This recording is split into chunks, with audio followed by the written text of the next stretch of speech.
Hello friends, welcome back in GMS Study Zone. Today we are discuss about another model paper.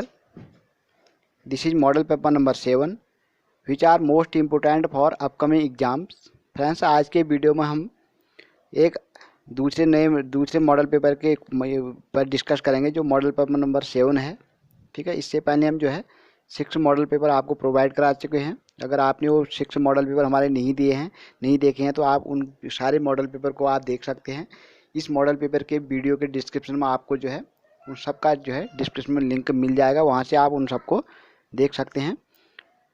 अगर आप हमारे channel पर नए आए हों, अभी तक आपने हमारा चैनल सब्सक्राइब नहीं किया है तो आप जल्दी से चैनल को सब्सक्राइब कर लीजिए, बेल आइकन को भी प्रेस कर दीजिए ताकि आपको हर नए वीडियो का नोटिफिकेशन तुरंत मिल जाए। तो चलिए शुरू करते हैं आज का वीडियो। तो फ्रेंड्स, आज का जो हमने ये 9 क्वेश्चन हमने इसमें इंक्लूड किए गए हैं। ये 2018 में एक क्लब एग्ज़ाम हुआ था यूके ट्रिपल के द्वारा। ठीक है, जो प्रयोगशाला सहायक, ठीक है, प्रयोगशाला जिसका जो पद कोड है 34.1, ठीक है, मत्स्य निरीक्षक जिसका पद कोड है 71.1, ठीक है, निरीक्षक रेशम,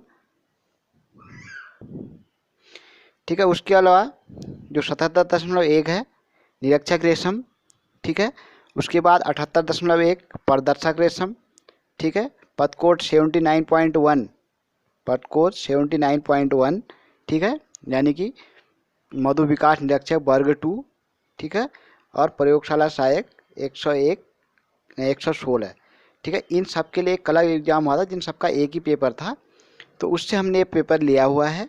ठीक है, जो आगामी जो आपका एग्ज़ाम होने वाला है, चाहे वो हॉर्टिकल्चर का हो, चाहे आपका रेशम प्रदर्शक का हो, या पशुधन प्रसाद कार्य का, उन सब के लिए काफ़ी इंपॉर्टेंट है।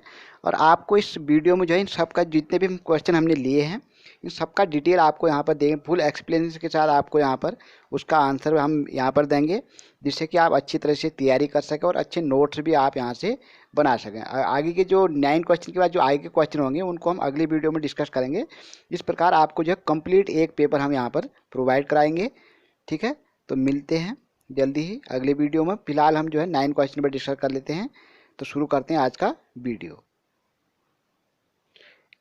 तो फ्रेंड्स, पहला क्वेश्चन है complete linkage has been reported in, यानी कि पूर्ण सहलग्नता पाई जाती है। 4 ऑप्शन है, मेज, female Drosophila, fall, male Drosophila, यानी मक्का में, मादा ड्रोसोफिला में, पक्षी में, या नर ड्रोसोफिला में।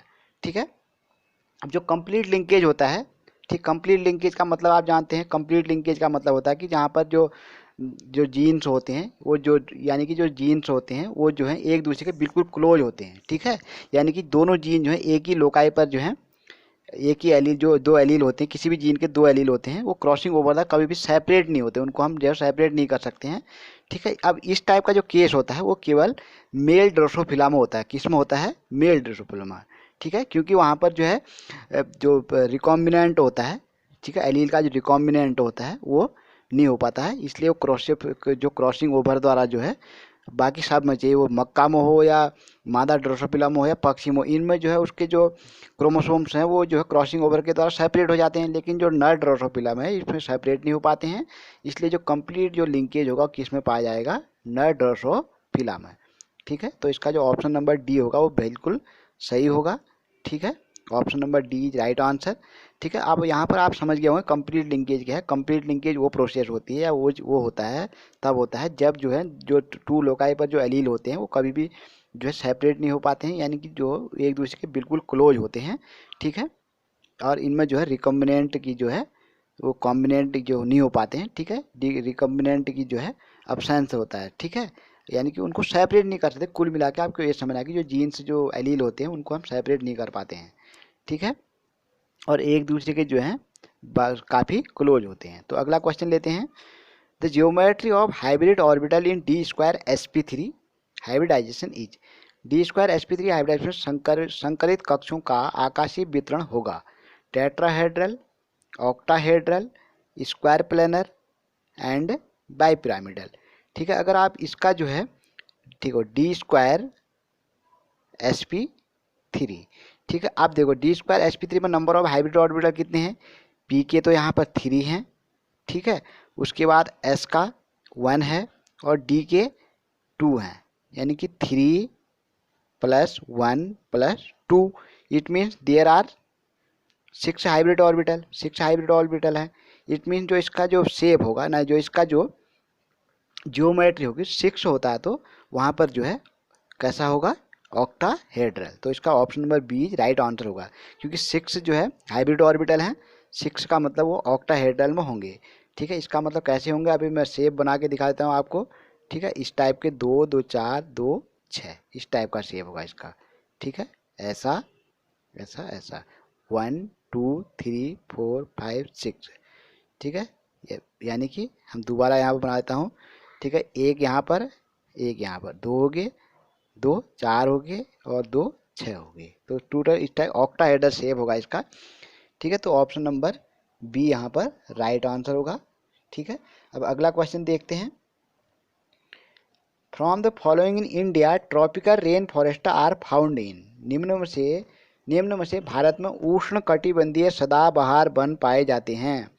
Option number 1 Jammu and Kashmir, Uttar Pradesh, Andaman and Himachal Pradesh. ठीक है, अब उसके बाद अगर हम देखें, ठीक है, जो अंडमान जो ट्रॉपिकल रेन फॉरेस्ट वो होते हैं जहाँ पर जो है ट्रॉपिकल रेन फॉरेस्ट हम उनको बोलते हैं जहाँ पर क्या होता है, बहुत ज़्यादा बारिश होती है। ठीक है, और वहाँ की जो जलवायु होती है वो जो है थोड़ा गर्म रहती है, मतलब उसमें गर्मी ज़्यादा होती है। ठीक है, वहाँ पर जो है डेसिडियस जो फॉरेस्ट होते हैं काफ़ी मिलते हैं, अल्पाइन फॉरेस्ट भी मिलते हैं, माउंटेन टेम्परेचर फॉरेस्ट भी वहाँ बहुत ज़्यादा होते हैं। ठीक है, तो इसका मतलब वो जो है टोटल जो ट्रॉपिकल रेन फॉरेस्ट जो पृथ्वी का जो जियोग्राफिकल जो एरिया है वो 6% एरिया है। ठीक है, यानी कि जो 6% भाग है वो ट्रॉपिकल रेन फॉरेस्ट का है। किसका है, 6% जो है ट्रॉपिकल रेन फॉरेस्ट का है इंडिया में। ठीक है, और अब उसके पास सबसे ज़्यादा जो बायोडाइवर्सिटी पाई जाती है वो भी ट्रॉपिकल रेन फॉरेस्ट में पाई जाती है। ठीक है, इतना ये हो गया। अब ट्रॉपिकल रेन फॉरेस्ट का मतलब होता है कि वो जम्मू एंड कश्मीर में, यहाँ पर तो टेम्परेल होते हैं ज़्यादा क्योंकि यहाँ ठंडा होता है, हिमाचल प्रदेश में भी ठंडा होता है। अब जो उत्तर प्रदेश है यहाँ तो बहुत ज़्यादा हॉट क्लाइमेट रहता है, तो इसका जो सही आंसर होगा वो होगा अंडमान निकोबार। कहाँ होगा, अंडमान निकोबार। ठीक है, अब अंडमान निकोबार में जो है सबसे ज़्यादा जो है, यानी कि जो यहाँ पर सबसे ज़्यादा बायोडाइवर्सिटी पाई जाती है, और इसका सही ऑप्शन होगा अंडमान निकोबार। तो अगला क्वेश्चन देखते हैं फ्रेंड्स। अगला क्वेश्चन है हार्डी बीनबर्ग प्रिंसिपल एक्सप्लेन्स, जो हार्डी बीनबर्ग का जो प्रिंसिपल है वो क्या क्या एक्सप्लेन करता है। फर्स्ट ही chromosomal aberration, genetic drift, genetic equilibrium, all of the above. ठीक है, अब हार्डी बीनबर्ग प्रिंसिपल के अकॉर्डिंग हम देखें। ठीक है, अब इसको जो है हार्डी बीनबर्ग इक्विलिब्रियम मॉडल भी बोलते हैं। ठीक है, या इसको जो है मॉडल ऑफ थ्योरेम लॉ भी बोलते हैं। ठीक है, अब इसकी जो स्टेट्स हैं, ठीक है, इसकी स्टेट क्या कहती है। ठीक है, इसकी स्टेट बताती है कि जो ये लॉ है वो ये बता, ठीक है, इसकी स्टेट ये कहती है कि किसी भी जो जीनोटाइप है फिनोटाइप में अगर पॉपुलेशन में हम देखें, जब तक उसके जो बाहर के अगर जीन उसमें इफेक्ट ना करें या इन्वायरमेंटल उसमें इफेक्ट ना करें, तब तक उसके जो जीन्स होंगे, ठीक है, जो उसकी जो नेक्स्ट जनरेशन होगी उसमें सब में जो है सेम होंगे, यानी कि उसमें जो कोई भी इवोल्यूशन नहीं होगा। ठीक है, नो इवोल्यूशन नो इफेक्ट। ठीक है, अब जो ये हार्डी-बीनबर्ग जो नियम है ये आनुवंशिक साम्यावस्था की व्याख्या करता है। ठीक है, यानी कि ये जो आनुवंशिक साम्यावस्था को डिनोट करेगा, तो यानी कि जेनेटिक इक्विलिब्रियम को जो है ये उसकी एक्सप्लेन करता है। तो option number C is right answer. ठीक है, अब अगर हार्डी बीनबर्ग के अकॉर्डिंग देखें तो ये कहता है कि एक तो जेनेटिक जो है जो इसके नेचर ऑफ जो सेक्रेशन है, सेक्सुअल सिलेक्शन है, मेटेशन है, जीन फ्लो है, म्यूटिक ड्रिफ्ट है, जेनेटिक हैट्रेचिंग है, पॉपुलेन बोटलनेक है, फाउंडर इफेक्ट है, इंटरब्रीडिंग। इन सब में जब तक यानी कि इंटरब्रीडिंग हो, अगर इंटरब्रीडिंग ही हो, ठीक है, यानी कि एक ही जाति के अगर पशुओं में ब्रीडिंग हो रही है तो वहाँ पर जो है इसको ज़्यादा जो है इक्विलिब्रियम रहेगा, मतलब साम्य अवस्था, दूसरी नेक्स्ट जनरेशन में वही जीन जाएंगे। ठीक है, अगर एक ही पॉपुलेशन में हम जाते हैं वहाँ पर भी यही अगली पॉपुलेशन में वही जीन बनेंगे। ठीक है, इनमें जो अगली जो न्यू जनरेशन होगी उसमें ज़्यादा इफेक्ट नहीं पड़ेगा। तो अगला क्वेश्चन नंबर 5 लेते हैं। अकॉर्डिंग टू वेस्पर थ्योरी, ठीक है, the hybridization and shape of XE4 xenon tetrafluoride compound are respectively, ठीक है। अब हम देखें जो बेस्पर थ्योरी है, यानी कि valence shell electron pair repulsion theory. VSEPR theory का मतलब है valence shell electron pair repulsion theory, यानी कि केमिस्ट्री का ये क्वेश्चन है। ठीक है।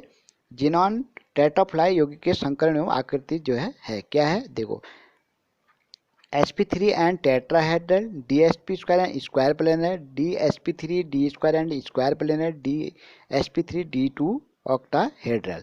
ठीक है। अब XeF4, अब आपको पता है कि इसमें जो सेंट्रल एटम वो X है, जिसके बैलेंस शेल में कितने इलेक्ट्रॉन हैं, 8 इलेक्ट्रॉन है। ठीक है। इसके जो बैलेंस शेल में कितने इलेक्ट्रॉन हैं, वो 8 इलेक्ट्रॉन है।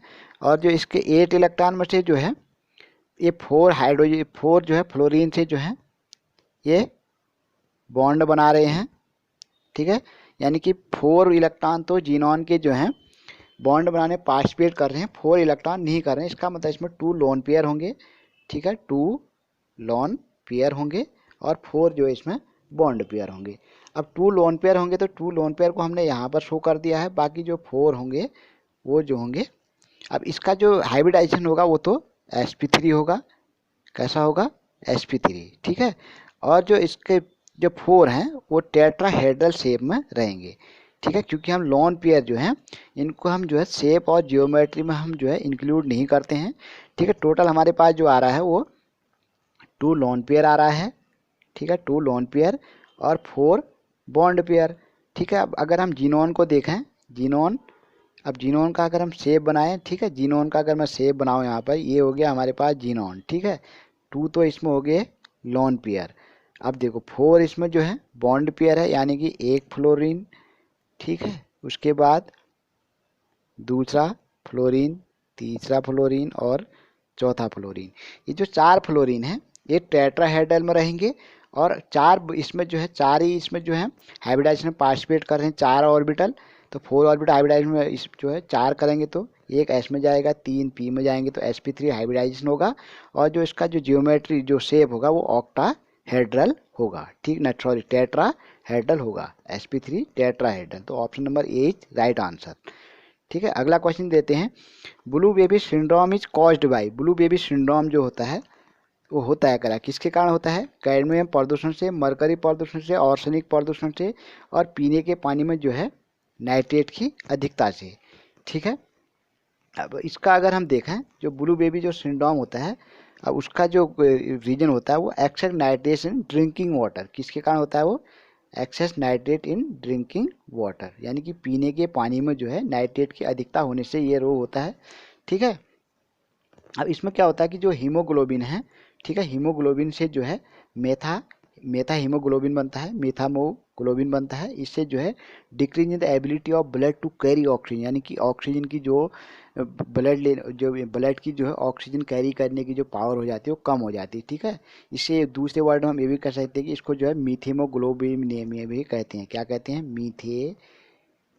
मीथेमोग्लोबोमिया, ग्लोबोनेमिया।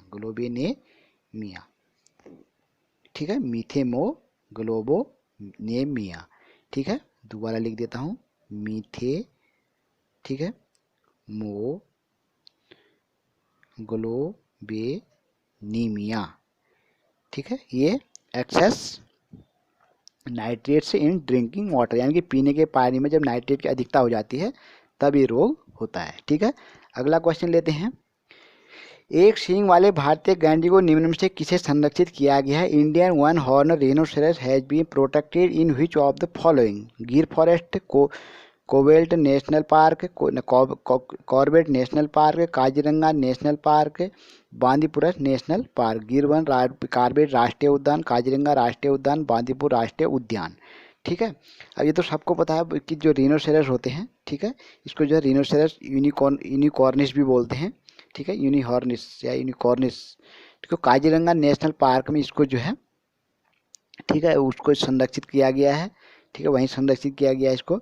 अब ये जो है जोरहाट असम में है। ठीक है, कहाँ पर है, जोरहाट असम में, याद रखेंगे। ठीक है, काजीरंगा नेशनल पार्क जो है एक सींग वाले गैंडे को संरक्षित करने के लिए विख्यात है और ये जो है जोरहाट असम में है, असम के जोरहाट जिले में है। कहाँ पर है, आसाम के जोरहाट डिस्ट्रिक्ट में है। ठीक है, ठीक है।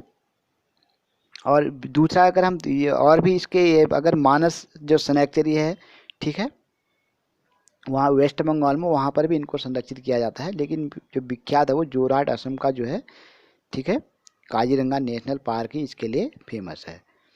अगला क्वेश्चन लेते हैं, मिनी माता डिजीज इज कॉज्ड बाय। जो मिनी माता डिजीज होता है वो किसके कारण होता है?